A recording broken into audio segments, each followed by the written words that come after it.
Welcome to Milan Recording Studios. My name is James Pavel Chakras, and in today's video, what I have here is a comparison between two digital pianos. These fall into the price category of around $600 to $700. The ES110, I think, is a little bit higher priced than the Yamaha P125, but different sites can provide different prices online. Again, on the bottom we have the ES110, the top is the P125, and in today's video, I'm going to be comparing them and seeing the positive things and the negative things about both of these digital pianos. Before I get started, I do want to say that I feel that in my research so far, both of these are probably about equal, and they are probably two of the best digital pianos within this price point that money can buy. Both of them are absolutely stunning for the money. For the price you pay, you're really getting a fantastic instrument with both of these digital pianos, but they each do have their small weaknesses and their small benefits over one another. So in this video, I'll be comparing them and show you guys what those small differences are. So, like I said, let's just dive right into it and take a look at the two instruments. As you can see, the Kawai ES110 and the P125 look quite similar. They have a rather similar aesthetic. They both have this kind of thick black body to them. They're both very deep digital pianos, as you can see there, and they both have a similar style. One thing I do want to mention, though, that is different between these two, and is a small negative on the ES110, is the speaker setup. On the P125, you can see here that the speakers are exposed. They have a speaker grill here, and there's also a hole underneath of the piano here too. For the ES110, as you can see, there are not really any big exposed speaker grills. There's a small slit here. In the back of the keyboard, there is a little grill, and on the bottom, there's also a little grill. While this isn't the worst speaker setup that you can find in a digital piano of this price point, it's also not the best. It's not quite as loud and as clear as the P125. Just a small little negative point for the ES110. It's not quite as loud and powerful as the P125, but on the same token, the P125, when you're playing it as loud as you possibly can, there is a very slight distortion on the right-hand speaker that I am noticing when you're playing up here in the treble. So that is a small negative on the P125. It's a bit louder, but the speakers are a little bit more distorted. And on the ES110, it's a bit quieter, but it does have a more warm, muffled sound, which may be more pleasing for some of you.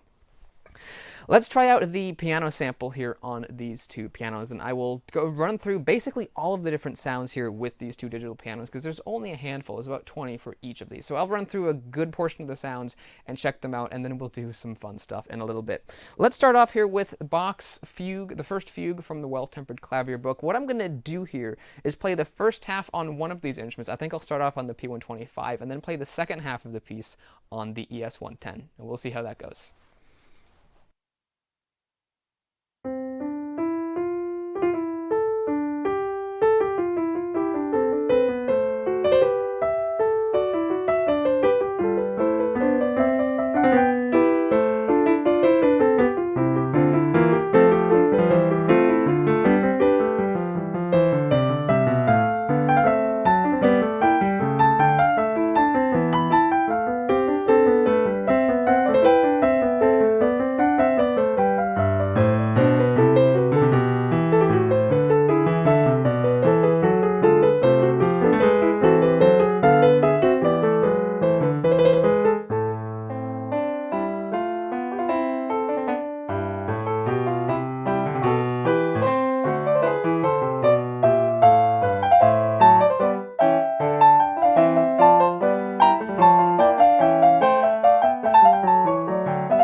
So that was a good test for both of the digital pianos of the action and the dynamic response for these two instruments. What's kind of interesting is that the action is actually quite similar on both of these instruments. They have a nearly identical down weight. It feels about the same to begin to push the keys down for both of these instruments, but yet they do have a different feel.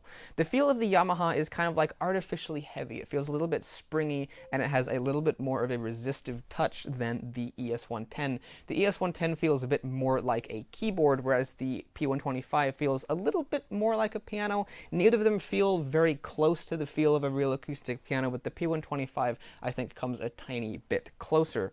However, one thing about the ES110 is that the dynamic response I find is better on the ES110 than the P125. So even though this feels a tad bit more like a piano, this responds a tad bit more like a piano, which I find very interesting, and it's a very odd phenomenon. It's a very light feeling action, and typically I would recommend a heavier feeling action, but the dynamic response of this instrument is so excellent that it makes playing it really, really wonderful. Listen to how quietly I can play on the ES110.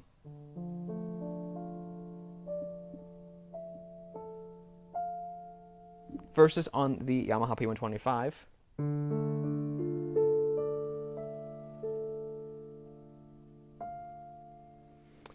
It can also play very quietly too, but I think it's a little bit easier on the ES110. Both of these instruments would be great for a first practice piano for someone getting into the world of the piano. And I can't really say that one of these actions is completely better than the other. They both do have their advantages. The P125 is a little heavier, but the ES110 is a little more responsive. So kind of give or take, whichever you would prefer for yourself would be the one that I would recommend if I were, coaching you on buying an instrument, for example. The something else I wanted to mention here about the instrument is the pedal. With that particular piece, you don't really use too much of the pedal, but one thing you may have noticed is when I transitioned down to the instrument, I messed up on the pedaling, and that's because I was only using the Kawai pedal. Using two different damper pedals is kind of weird for these setups when I'm playing two different pianos at the same time. But let me grab the damper pedals, and in this case, there is a clear winner on which instrument has the better damper pedal. This is the pedal that comes with the Yamaha P125. As you can see, it's this simple plastic little foot pedal thing that you can put your foot on and make the pedal go. The big problem with this is while it does work, it also has a tendency to wander across the floor. Yamaha does have an optional triple pedal unit that you can buy with this instrument, but it doesn't come included, of course, for this price point, and so as a result, this is the pedal you get. It works fine and it does the job, but it does like to move around, which can be quite annoying. For a little bit more money, Kawai includes this. This does come with the ES110, but as I mentioned, I believe it's a little bit more expensive than the P125. But as you can see, this is way better than this. This does not move across the floor. It is an actual physical damper pedal, and it also supports half pedaling. This is the F10H from Kawai. So this is a really, really great pedal. It's got a really amazing build quality to it, and it's a really fantastic pedal. Clearly, the Kawai wins for the damper pedal. Let me test out the treble of both of these instruments now and play my treble test piece on both the P125 and the ES110. Let's check that out and see how that sounds.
As you can hear, the piano sound on both of these instruments is also different as well. The one on the Yamaha is a bit brighter and more crisp sounding, the one on the Kawai is a bit more warmer and rich sounding, and they also have a bit of difference up here in the treble. They both have sympathetic resonance. The Kawai has it up here in the treble. If I hold the pedal down and play some treble notes,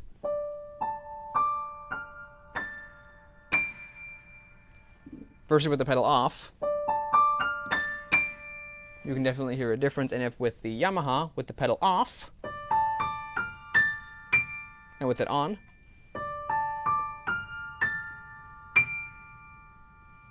but I think the Kawai has a little bit more, especially in the highest registers.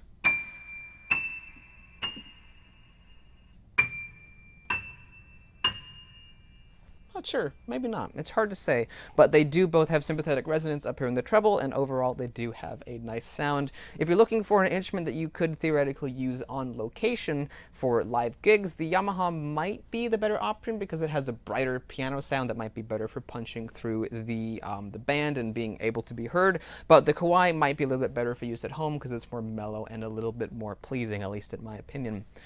Both of these digital pianos have a few different variants of the acoustic piano sound, but they all sort of sound about the same. That's brighter, that one's more mellow, and that one's bright again, and this is the default one we've heard before. This has a few that's mellow, a little brighter even still, really mellow, and then, is that the default one again? I'm not sure. Might have been. So they both have a few different variants of the acoustic piano sound, but when it goes to the electric piano sound is where things start to get pretty fun. Both of these have a Fender Rhodes patch as their default sound in the electric piano category, and in my opinion, the one for the Yamaha is better than the one on the Kawai. The biggest issue with the Kawai isn't so much the tone of it,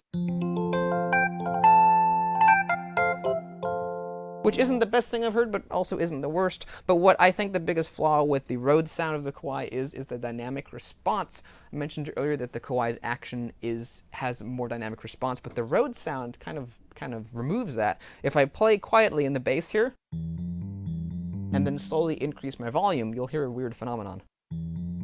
Playing really quietly right now. I'm going to increase my volume,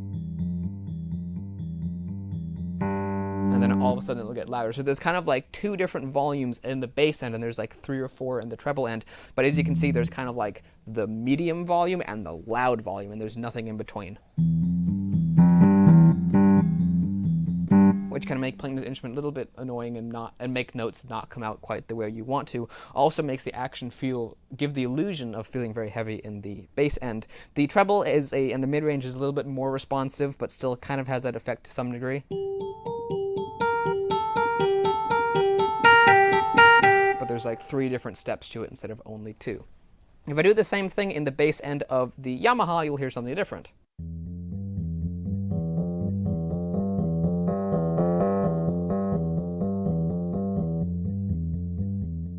You can hear there's a wider dynamic response. The sound will subtly change as you play it louder, and while it is possible to make a note come out a lot louder, there's also some variance in between those 2 steps, as with the Kawai there really isn't.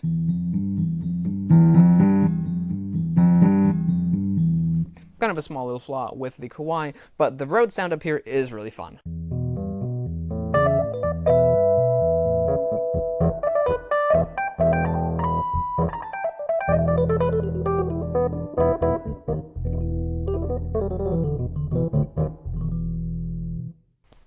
It really doesn't compete with a real Fender Rhodes, but it is still fun to play. The next sound here, the sounds are in a bit of a different order. The next one on the Kawai is a Wurlitzer sound, but the next one on the Yamaha is not a Wurlitzer sound, and it's a DX type of a sound. There is Kawai's DX sound. As you can hear, obviously Yamaha's DX sound is also a bit better. Kawai's isn't bad, but Yamaha's is better. That sounds way cooler to me. Also, the bass sound on it is really cool. But the bass end on the Kawai is meh.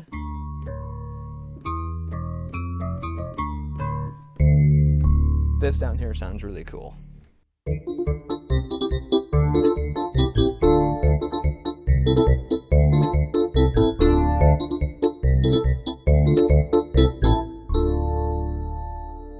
However, one of my favorite things to do with both of these is to combine them and use both of them. I kind of like the mid-range of this, and I like the bass of this, so I will combine them to make two different sounds combined into one and sound really, really cool. And I'll do that a bit later on in the video too.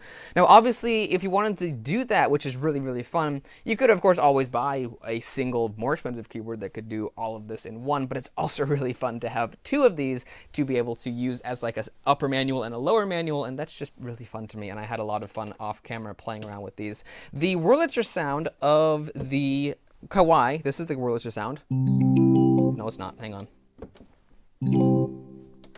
There it is. This is the Wurlitzer sound of the Kawai, and this is Yamaha's Wurlitzer sound. Now the effect is reversed. Kawai's sound is actually better than Yamaha's sound. I believe Yamaha is trying to imitate a Wurlitzer 200, whereas Kawai is trying to imitate a 200A, the more warmer, softer, gentler, later model of the Wurlitzer 200 piano. But even still, the Kawai has a very, very pleasing tone. The Yamaha doesn't sound quite as nice.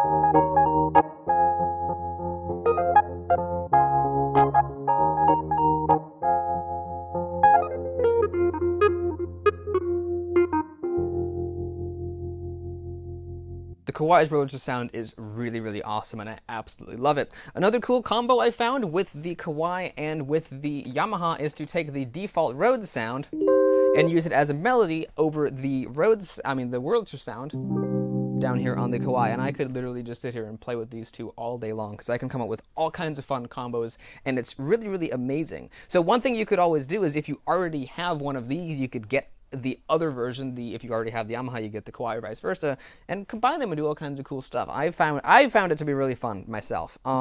Let's see here. What should we do here?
For me, that's just a really, really cool combo, and while you can split and layer sounds on both of these instruments, you're not going to be able to get the the Yamaha's Rhodes sound on the Kawai. So that's something you can only do with both of these, and I think it's a lot of fun. Let's move on through the electric piano category here on the Kawai. Now we've got the DX sound, we already heard that, but we've also got the organ sounds here on the Kawai. One thing I want to mention about both of these that's really great is that the sounds of the electric piano, the acoustic piano, the organs don't change in volume from one to the next, which is amazing. It might sound like a small thing, but in a lot of digital pianos, you'll find that the sounds actually do change between the different groups and patches, which is kind of weird. But on neither of these is that a thing. So here is Yamaha's organ sound.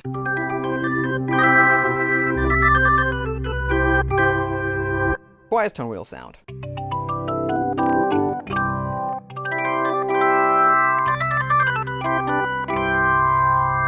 Again, like before, we could also use them together, which I find really fun.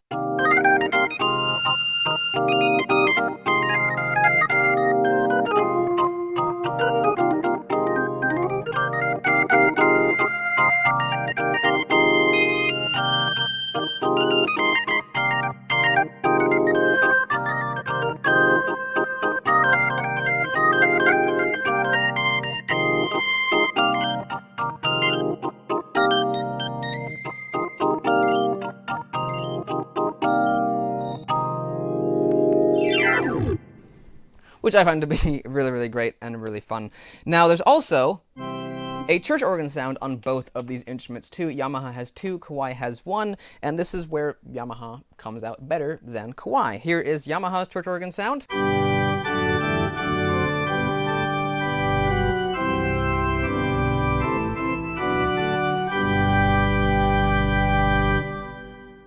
That sounds pretty awesome, right? Here is Kawai's organ sound.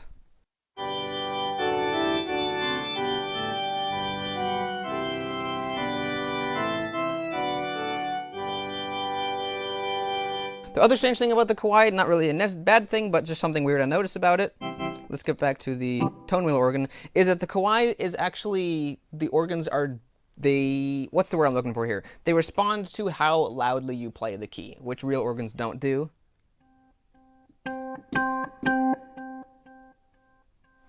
Very strange thing, the Yamaha does not do that. Let's get back to the default tone wheel. That's how real organ would respond. The Kawai is a bit different than that. Not really a bad thing, but just kind of an odd little thing I noticed here. In the others category, for both of these, we've got some strings.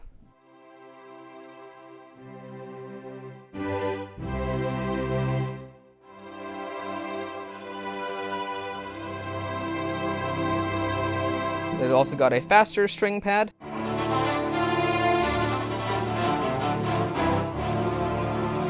And Yamaha does too. Although with the case of Yamaha, it's actually flipped the other way around. The faster one is first and the slower one is second, and that's the other way around with Kawai. We've also got a choir and a synth pad on the Yamaha, and on here we've also got a couple of other sounds. They're in different categories and all mixed up, but we've got a bass, and we've got 4 variants of the bass up here.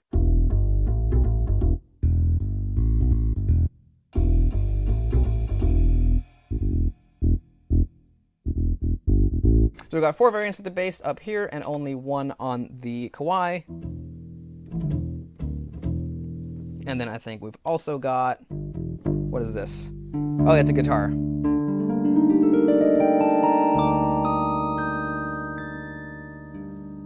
So that's kind of a cool sound, kind of odd, but kind of cool. And then we've also got a vibraphone. This should be the vibraphone sound. Nope, it's a harpsichord. Okay, so we've got a harpsichord on both of these. I find the Yamahas to be better than the Kawai. But the Kawai isn't bad. We've also got a different version of the harpsichord, and also I think next we should have, yeah, clavinet.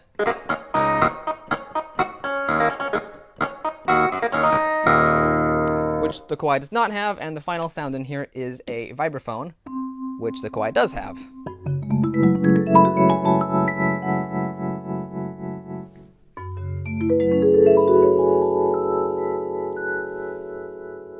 The Kawai has a bit of a stronger tremolo on there. But overall, they sound pretty similar. The Yamaha's one is, once again, a bit brighter.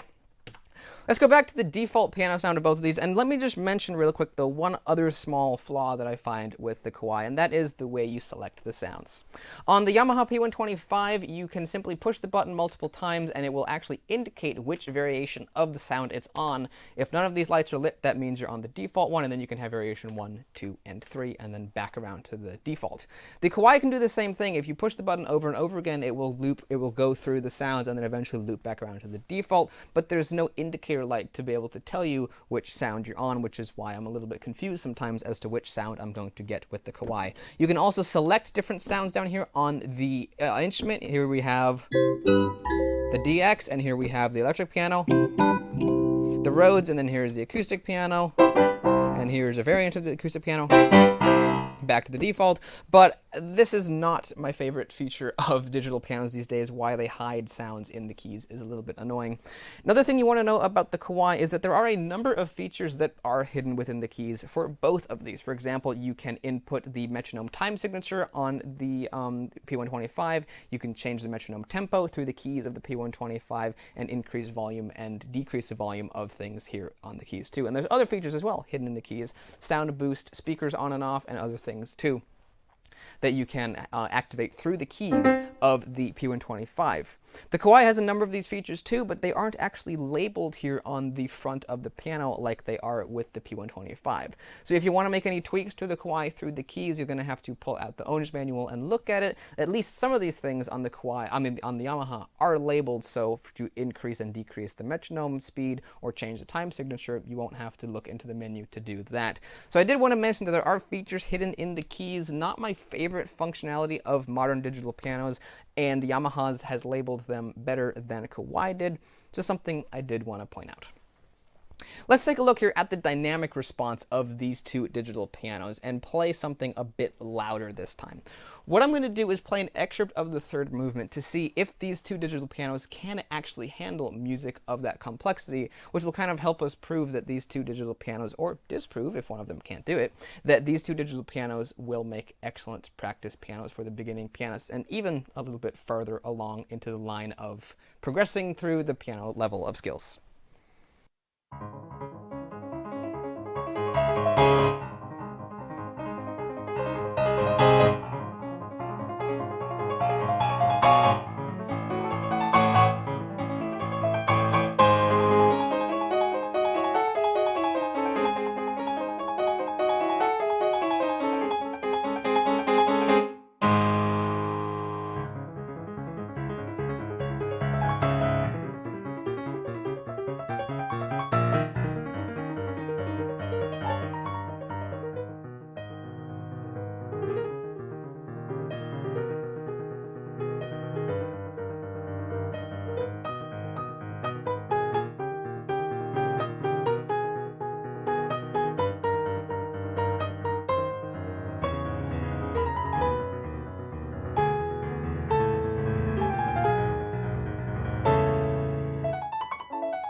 So as you can see, both the Kawai ES110 and the Yamaha P125 could actually play that piece of music. Now what I found is that the dynamic control on the ES110, like I believe I've mentioned before in the video, is actually a little bit more piano-like than that of the P125. These forçandos at the end of those passages were very, very loud, and it was very easy to play very quietly at the beginning and make a nice smooth crescendo up to those forçandos. That was a little bit more clunky sounding on the P125 to me. It wasn't bad. It still was able to get the general idea of that effect, but the ES110 was able to do it a bit better.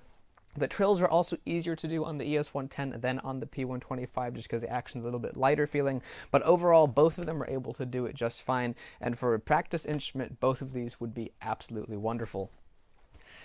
In most of my videos, a lot of the time when I'm comparing two digital pianos, I'm usually able to say X digital piano is good, X digital piano is not as good. But in this case, I'm not really able to do that because while certain elements of these instruments are definitely different, like the Rhodes sound on the Yamaha is better than the Rhodes sound on the Kawai, but Kawai's damper pedal is much better than the damper pedal of Yamaha. While each one has small little things that are better or worse, I can't really pick one as a whole that is better or worse.